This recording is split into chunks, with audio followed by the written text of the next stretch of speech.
ഇപ്പം പേരുകളല്ല, എന്ത് പേര് നിങ്ങൾ ജാപ്പനീസ് പേരുകൾ കേട്ട് കഴിഞ്ഞാൽ അതിൻ്റെ കൂടെ തന്നെ മിക്കവാറും സാൻ എന്നൂടെ ഉണ്ടാവും. സാൻ എന്ന് പറഞ്ഞാൽ സാർ എന്നാണ് അർത്ഥം. അപ്പോൾ ജപ്പാനിൽ കോഴിയെയും പട്ടിയെയും പശുവിനെയും അവിടുത്തെ എല്ലാ ജീവികളെയും അവർ സാൻകുട്ടിയാണ് വിളിക്കുന്നത്. അത് സർ എന്ന് അഭിസംബോധന ചെയ്യുന്നത് അങ്ങനെയാണ്.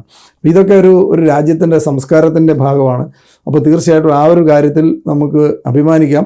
അപ്പോൾ ഇത് വെറും അന്ധവിശ്വാസമാണ് എന്ന് പറഞ്ഞ് തള്ളിക്കളയാതെ ഇതിലൊക്കെ എന്തെങ്കിലുമൊക്കെ കാര്യങ്ങൾ അന്നുണ്ടായിരുന്നു, അല്ല ഇന്നും അതുണ്ട്. പല സംസ്ഥാനങ്ങളിലും ഇപ്പോൾ ഒരുപക്ഷെ ഞാൻ യാത്ര ചെയ്ത് മറ്റ് ഇന്ത്യയിലെ പല സംസ്ഥാനങ്ങളിൽ യാത്ര ചെയ്തിട്ടുണ്ട്. അവിടെയൊക്കെ ഒരുപക്ഷെ നമ്മളെക്കാൾ കൂടുതൽ ഈ പ്രകൃതിയുടെ മാറ്റങ്ങളെക്കുറിച്ചും അല്ലെ മഴ വന്നാലും അതിനെ അനുഗ്രഹമായിട്ട് പറയുന്നു. വെയിൽ തെളിഞ്ഞാൽ, കാരണം വെയിൽ തെളിഞ്ഞില്ലെങ്കിൽ ഫോട്ടോസിന്തസിസ് എന്ന് പറഞ്ഞ സംഭവം നടക്കില്ല.